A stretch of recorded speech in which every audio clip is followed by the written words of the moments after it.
Hello, welcome to Ladies Who Question. I have absolutely no idea what we're going to talk about today because I'm mentally taking the day off. I'm exhausted by the world.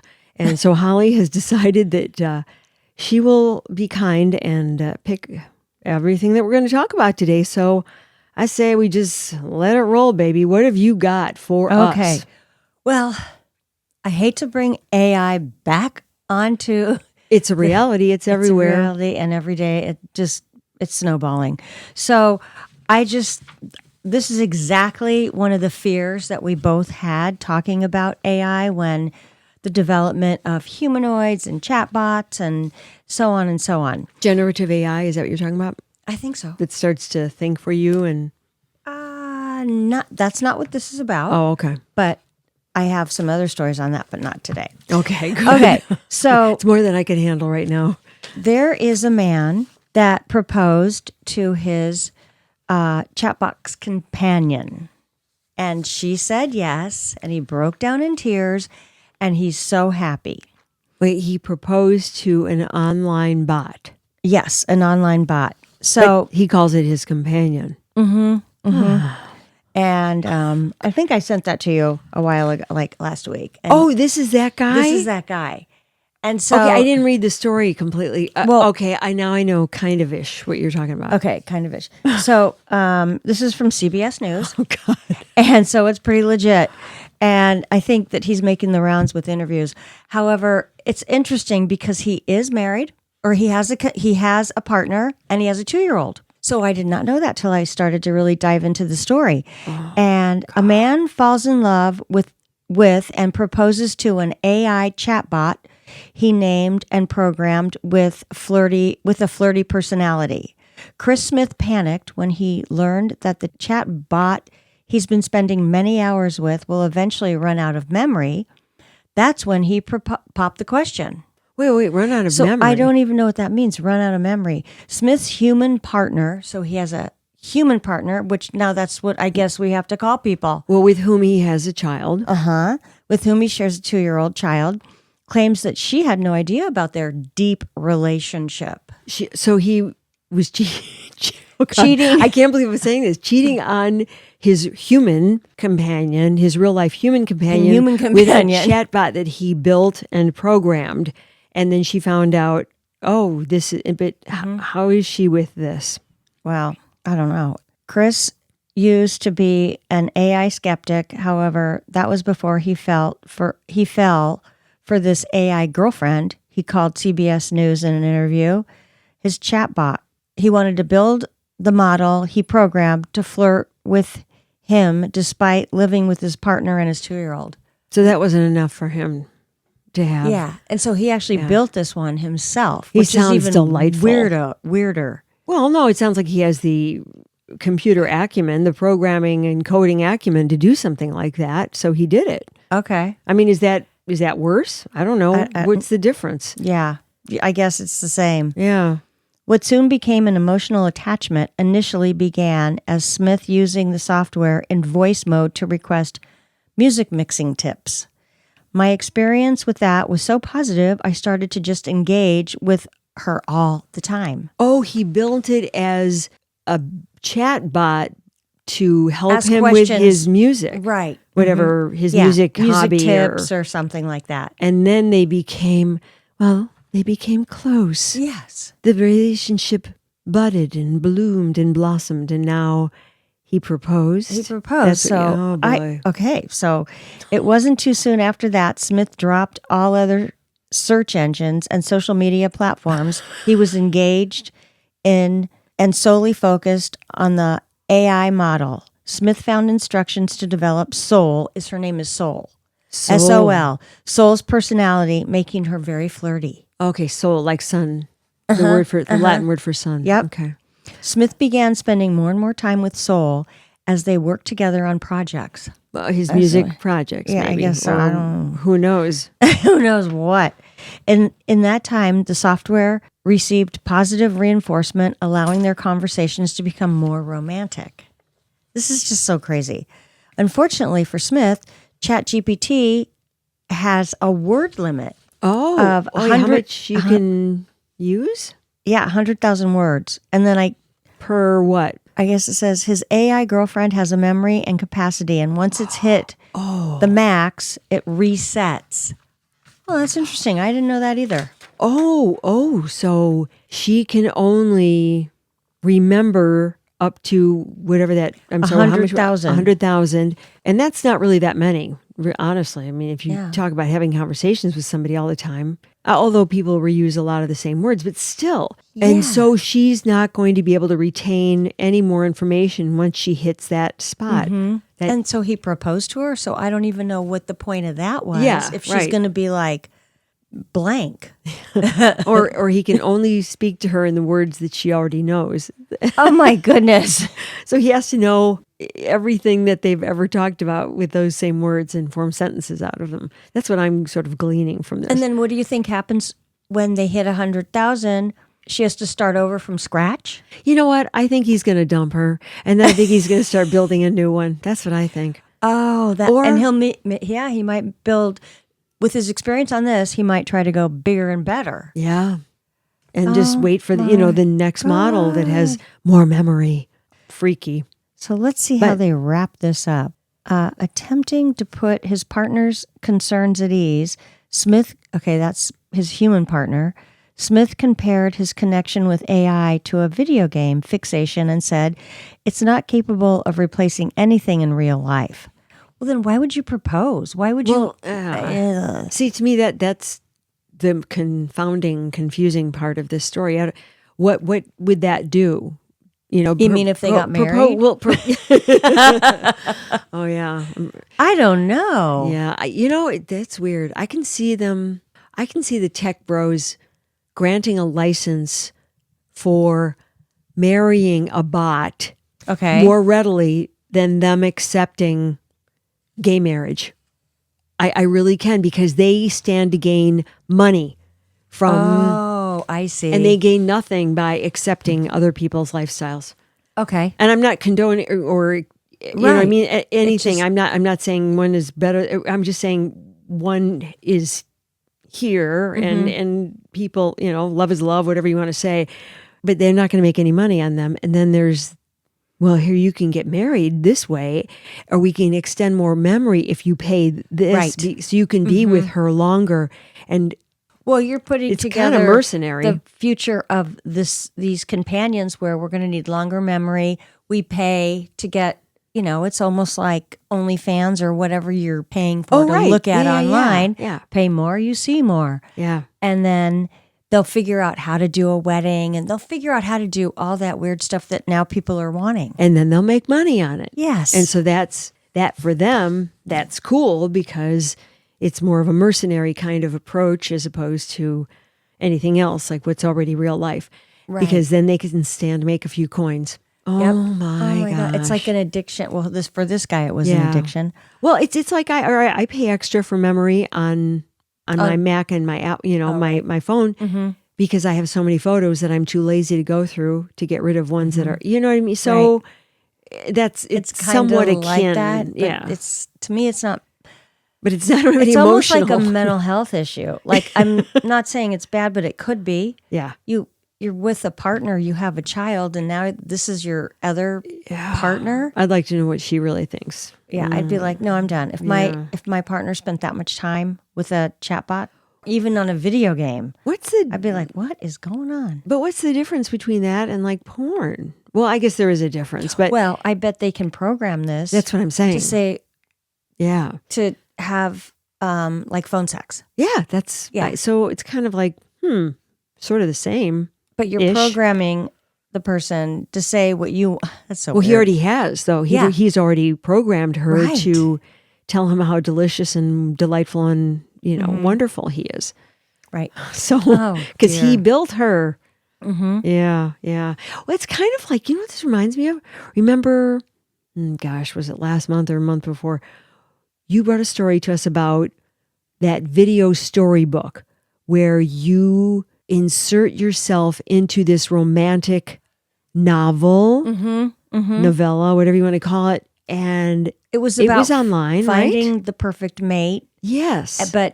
And asks you a lot of questions of what kind of guy you want, and then it produces them. And then it puts you in, well, this is where you met them, and it says that your whole story. So then you're swept away in a romance novel of yourself and this gorgeous guy, because they show gorgeous guys, pictures of people. I don't know. But and they remember they like, hey, do you like this one or this one? And then you choose. Little older, little muscular. Yeah. So maybe this isn't that much different. Okay. Maybe. Right. Because you're spending time with this other type of situation. The whole thing, it doesn't matter what, if it's this, that, or the other.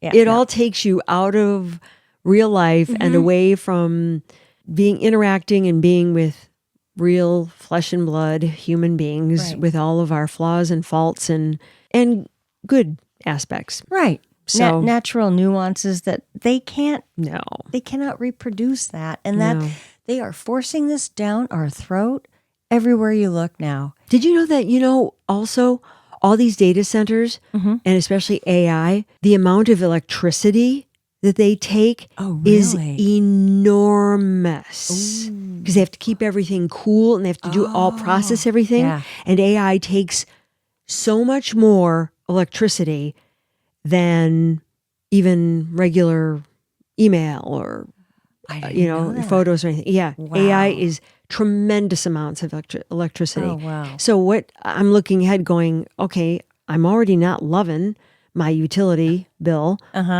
for electricity or gas or whatever. And so we're going to start feeling the effects of that. I don't even want to use AI.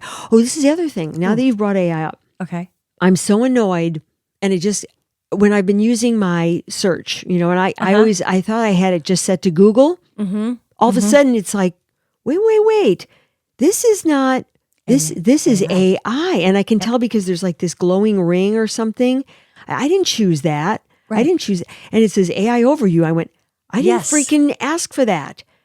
I didn't, because I don't trust you because I know about the AI hallucinations and I know how incorrect, Then today I was reading an article in Wired, which I don't have in front of me because I had no idea we were going to talk about this. Let me see if I can pull this up real quick because I actually put this into something for us to, let's see. It's almost like we don't have a choice anymore. Like AI, when I was Googling also, I was looking at the source. It says AI overview. And I go, well, where is that actually coming from? Well, some little 5-year-old in a foreign country that's like so smart and he's programming as we speak. I don't even know if a human is. Oh, where is that? It was from Wired magazine. Maybe it was in one of the curated email compilations that I get. But it just completely speaks to what we're talking about here now.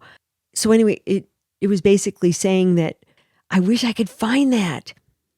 Using generative AI might be making you dumber. Is that the one? That doesn't surprise me. No, exactly. We've talked about that too. Well, anyway, let me find that and then we'll kind of talk about it. But anyway, I think it's gross. I think it's sickening. I think it's weird. I think we better figure out how to deal. Yeah. Okay. Deal, make some laws. Next. Okay. So next, I'm not going to talk about AI. I'm going to talk about this really cool invention. Now, Japan has a record of doing all kinds of inventions. Oh, sure. And gadgets, and they'll look at something and go, oh, I know what we can do. And some of them are very odd and strange. Yeah, we've talked about this. Yeah. So this one's... But cool, and often an improvement on something. I agree. Japanese scientists were thrilled to receive significant interest from the packaging industry over their new seawater degradable plastic. Ooh. And it actually turns into nutrients for sea life. Must be made out of an algae or something. Breaking apart into nutritious compounds for ocean-borne bacteria in just 2 to 3 hours, depending upon the size and thickness. The invention could be a major solution for reducing plastic waste in our environment. Oh, me likey. Oh my gosh. It says, where did I get this? That's really... Oh, the Good News Network. That's right. Okay. Well... Yep. No, this is good news. Not shocking. But you know what's sad? I can't. To me, this is almost something that should be on the regular news because all we do is see plastic. It's bad. It's sad. It's bad. The Good News Network has previously reported that the amount of plastic waste in the ocean is currently overestimated by 3,000%, making the remaining total much more addressable, an addressable challenge. Wait, say that again? That the amount of plastic waste in the ocean is currently overestimated. Oh, they're saying that there's too much. They currently people are thinking there's more than there is, which I don't know about that. But anyway. Well, there is a lot. There is a lot. So, but I don't know proportionately. Yeah. Proportionately. The ocean is big, but yeah. You do see sea animals tangled up. And you've seen that yourself when you were in Europe years ago. Remember when you were saying, when they were throwing garbage. And that was a long time ago, long. and you saw that. So that's been decades, and there's more, and So, and then what was the other sentence? Right after making the remaining total a much more addressable challenge. Oh. So, to that end, researchers at the lab in Wako City near Tokyo used two ionic, where is that? Monomers? Monomers, looks like. Monomers to form a salt bond for the basis of the polymer. Probably polymer. Polymer. Polymer plastic. Despite being strong and flexible like a normal petroleum-based plastic, the material is highly vulnerable to salt and immersion in salty ocean water dissolves the plastic in a short order. That sounds like nothing but a positive thing. Yes. A good direction. And so that's really exciting. Yeah. I wish that this would be picked up by a big story. They could be starting to make these right away and just take out all the plastic bags that are in every single solitary retail outlet. Maybe it has been and we just missed it because Good News Network has it, but maybe it's just a bubbling under the surface kind of story, which will be picked up. But we're talking about it. So if we are, somebody else is going to, I hope. I'm sure what's going to happen is they'll go, they're too expensive. Oh, well, there is always that pushback. Yeah. But, okay, come on. Big picture. What else is, tell us what's expensive, cleanup, isn't that expensive? Right. The cost of what the plastic and the microplastics are doing to our bodies, is that not expensive? Right. In all kinds of ways. Cancer, killing our source of food in the ocean. Marine life, yeah. Poisoning it. I mean, let's pay 20 cents extra till we reduce all these awful things. A lot of people just don't care and they don't even believe what you're reading, what you're saying, what we're talking about. I know, but yeah, maybe there are some wiser heads will prevail. I hope so. But I like that story. Isn't like it that. A cute story. That is. It's helpful. It's a good story of awareness. Right. Yeah. Because plastic seems to be the big thing right now. Yeah. Now, interestingly enough, I found there was another story that I found that also has to do with plastics. Mm-hmm. So I thought I would just kind of put them together. Yeah. New research shows that shoreline litter has been slashed by almost half since plastic bags are banned around the U.S. that have gone into effect. So this is according to whom? This is the GNN, Good News Network. But I wonder what their source is. But yeah, well, anyway, because I know. But I mean, half. I want to believe it, I know, but I want to know. I want to know who's saying that, right? And if it's not some sponsored by a plastics manufacturer who's saying, "Oh, it's been," Well, here's something from a quote from the Delaware School of Marine Science and Policy Department. Okay. When we found the database that we had information on different shoreline cleanups, we realized we could look at the composition of litter before and after a policy to see what effect it had. That makes sense. And so they maybe measured where the bans took place and how much trash they might have collected over this amount of time versus this amount of time a year later.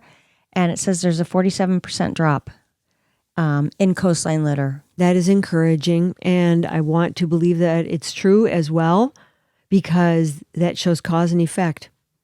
Yeah. More than 100 countries now have introduced bans and fees for plastic bags. I know there's fees, but we should just have bans. Yeah, that's what I would like. Which are the worst culprits in the plastic pollution in ocean. So anyways, we're making an effort, but we need to make a bigger one because we know there could be results and there could be great results. And then we can move forward with the clean bags and clean it up. Mm-hmm. And if there was a blanket kind of cost to having saying, plastic or paper, you're like, plastic. And then you knowing that it's going to cost you more just to get even one of those little bags. Maybe that'll start to bug people enough to where they'll say, as they're walking their car, they'll turn around and go, oh, I've got some, reusables in there. I should just grab that. It'll save me 50 cents. I can't remember. Well, I know California, they charge. But when I was at the grocery store several times, every single person brought their own. Wow. I didn't see anybody. I saw maybe one or two, but I had to go to the grocery store. You must have been at a granola kind of store. Well, San Diego. I don't know. Oh, San Diego, of course. Yeah. And the beaches there I didn't see any garbage. Loving that. Well, I was just on one particular beach, but I walked the whole a while on it, and I didn't see any garbage. Well, hot diggity dog. I didn't see any garbage. I was telling my girlfriend, because we were up in the North County area, and no garbage, no homeless. I was like, whoa, this is awesome. It was so clean. Yeah. And I'm wondering about like that. Encinitas. I'll say the towns because I was so impressed. Yeah. Encinitas, Leucadia, Solano Beach, Del Mar, and La Jolla. Oh, so From like La Jolla up all the way to Carlsbad, I didn't see one. I think I saw one homeless person. wow. I'm like, wow. And they go, yeah, they don't put up with that here. No tents, nobody camping out. Where are these Zero. people going? Well, downtown San Diego has a lot of homeless. So they go, oh no, you haven't seen other areas. But I'm like, if they've managed to keep this area clean, they're doing something. They're enforcing laws. Yeah. That's what they're doing. Yeah. Well, They're like, okay, no camping. yeah. Anyways, That's a whole other bag of worms there. Yeah. What And else? Then, well, What I else have you got? a couple of pop culture because they're Good. very current and happening one of them's happening this week, and I just want your opinion because I definitely have my opinion. The wedding. Oh, okay. Excuse me. You're going to go to the vomitorium? You know where I'm going. Oh my God, I knew it. Back. I know. Oh my God. It's like an absolute disgusting display of wealth in the most gaudiest ways. And it's like a week-long affair. We're talking about Bezos, Lauren Sanchez and Jeff Bezos.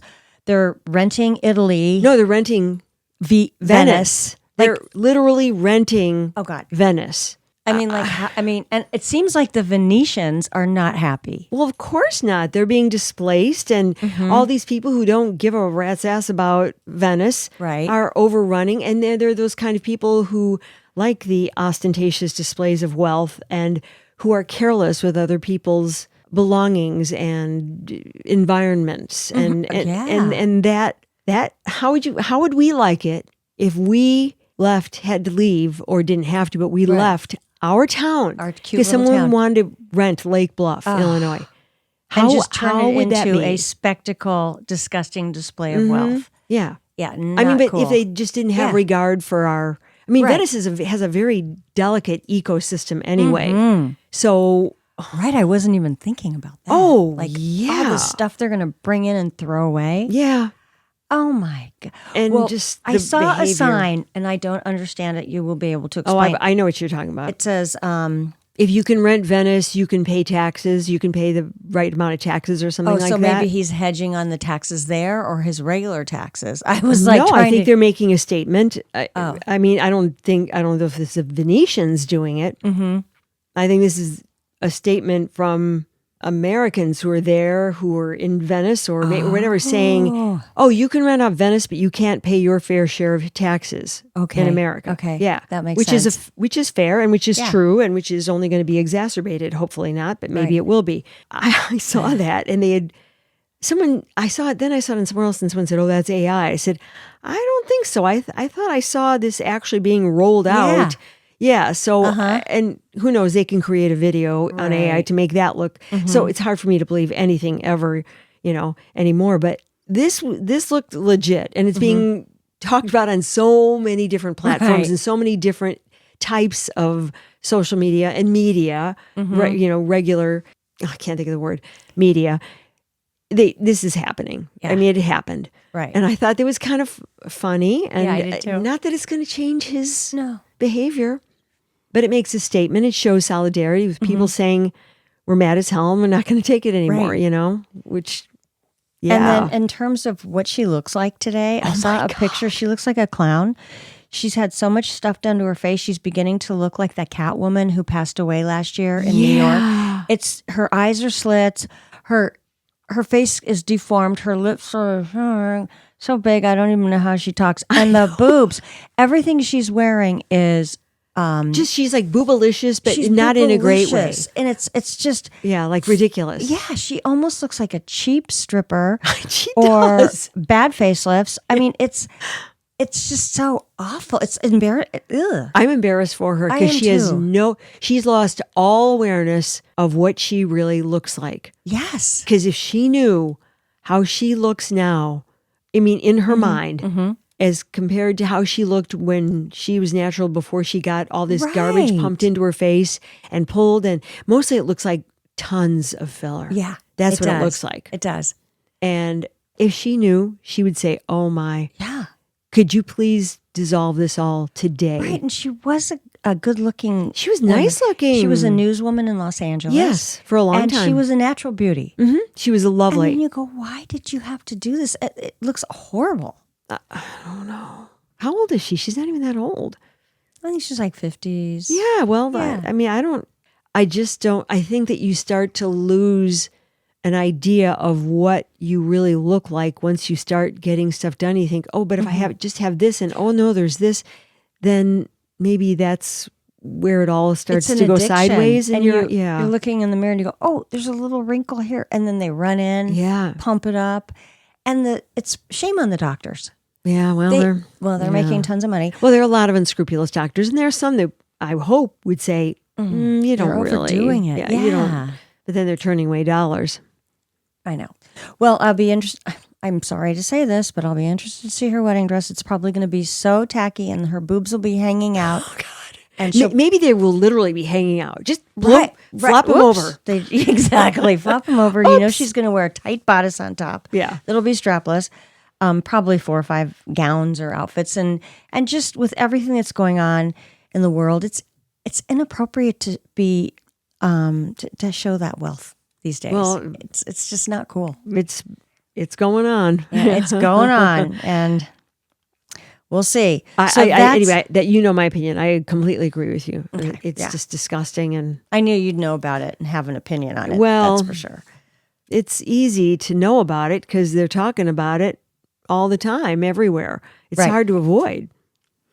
Okay. The next bit of news is we all know Karen Reed was let go. I mean, she was acquitted. Acquitted. And Let go. Let go. You're fired. And so 2 things. One thing on a podcast today was Billy Bush's, where he's like, okay, he was pretty much team Karen Reed the last couple months. Yeah, I did notice that because I listened to him from time to time. And he's like, okay, how much are we going to get her? How much is she going to get for her first interview? Oh, for her and they were Barbara Walters type interview. Yes, Yeah, it's like 2020 is pretty much going after her right now. And he was explaining the backstory of how they take an interview and they slice and dice it and they can get it on 4 different shows. And I was fascinated by that. But he's like, oh, definitely she deserves $2 million at least. And yeah, so I think so. her lawyers are working, or somebody's working behind the scenes, but it's supposed to go down Friday night because you know how they like to get those really fast. Mm-hmm. So she hasn't been working for 3 yeyears. Her wow. That's lawyer hurt. did it pro bono, but then I have another juicy story. About Her and her lawyer, little hanky panky. hanky panky. Plus, I have a photo of it, so I will figure out how to get it up on our Instagram of him grabbing her from behind in a restaurant. And it looked very handsy. And there are rumors he's married. He's from Los Angeles. Oh, He's man. one of the top lawyers in LA. And he's pretty good looking. He's about 50, Alan Jackson. Oh. And there's rumors going around that there's hanky panky. So I'm like, oh my God, now she's going to be like a homewrecker? Well, if she knew that he was, well, obviously she knew he was married, and that's what she's indulging in, and he's doing that. I have to tell you, that casts a pall. Yeah. So I was kind of upset about that. So, anyways. Well, I wonder if maybe he was drunk and he just made an inappropriate movement on her. I'm okay. I'm trying to. You're trying to justify it. Well, I'm just trying to. Well, he's out of town for months on end. His wife's in LA. I mean, this trial consumed him. Yeah. He did a great job, though. And then also what I heard about the trial, side note, was they interviewed a couple of jurors. And there were pretty much, there was 3 people that came in thinking she's guilty. Like, this is like at the beginning. Yeah. And then they were convinced, They already thought that at the beginning? Mm-hmm. Well, it's hard to avoid that story. If you didn't really know, it's hard to avoid the story. But the evidence there's just mounting evidence that there was definitely reasonable doubt. Yeah. So anyways. Oh, yeah. Yeah. It was the screwiest set of circumstances and lack of evidence and lack of procedure. Right. So they're going to she's doing a book. She'll do the interviews. She'll, there's also a movie deal in the makes. We knew that there would be a movie deal. Of course. Yeah. So all that's like fast tracking now. Well, at least she'll make dough on that. Mm-hmm. Yep. I think there's a civil suit that'll be coming up against her from the family. Which is common. Yeah, that doesn't surprise me. Wouldn't that be weird if it was like I'm sorry, I'm so tired. That's okay. OJ? Yeah. Oh, okay. How about if it was like an OJ thing where he ends up getting convicted of the civil suit, but he doesn't get convicted of the criminal? Well, I don't know. I think there's enough. There's so many. I don't want to compare it to OJ because I thought he was for sure guilty no matter what. Oh, so and in this one, maybe she'll win this one too. And I didn't think OJ was all that. I think the whole OJ thing was pretty obvious from the very beginning. And I'm sorry, but I always thought that if the glove was covered in blood, think about this: water makes leather shrink. Oh. And how come nobody ever said that out loud? Oh my God. Why Marsha Clark, where have you been? Well, I'm sure I said this when I was on the air at WLS when we were talking about it. Wow. Constantly from 1994 to 1995. Wow. And I'm like saying, God, the blood, it's, mostly water, whatever. Why wouldn't it shrink? So when he did the, if the glove don't fit, you must acquit. I was like, well, of course. Yeah. And it's been stored and getting all kind of crumbly and cracky. You know what I mean? I've had leather gloves and I've experienced that. The shrinkage. Yeah. Oh, gosh. Yeah, because that was a big debate between Marsha Clark and I forgot the other guy's name. Oh, God. Her partner. Because he wanted to do it and she didn't want him to. Oh, wow. Really? I just heard an interview by Marsha Clark and that was brought up. I was like, I didn't know that you guys were arguing. She goes, yeah, I told him not to. Yeah. Oh, God, to live with that on the rest of your life. Yeah. Oh, well. Well, anyways, and then I just want to congratulate the Oklahoma Thunder because I love that a non-high-profile franchise team won the finals of the basketball championship. It was cute that they didn't know how to open up the bottles of champagne. Did you see that? I didn't see that. Yeah, they were, because they were so young, they showed them in the locker room and they were trying to open up the bottles and they didn't know how you have to turn it. Well, you have to turn it one way and then the opposite ways to make sure it did. And they were just kind of going, wait, how do we do this? They had no clue, and I thought, I want to go look that up. Because they're so young, they weren't even sophisticated enough to know how you open up a bottle of champagne. That's so cute. Yeah, I thought, well, good. That means they're not, they're not popping bottles and that's right, and chugging going them to strip clubs every night. Well, they might be, but I don't know. But so that was cute. Yeah, I thought that was cute. Well, okay, that's nice. So we'll just end on that note. Yeah, I think that's good. We mixed bag. I like it. You brought it today, girlfriend. Okay. Thank you. You're very welcome. Thank you for listening. Please hit like, follow, and then subscribe if you like, because then we'll pop up and we'll be there with all of our entertaining tidbits and mystery stories or whatever we've got, Anyway, thanks for listening. And this is Lisa saying goodbye. All righty. Bye-bye. Thanks, Harvey.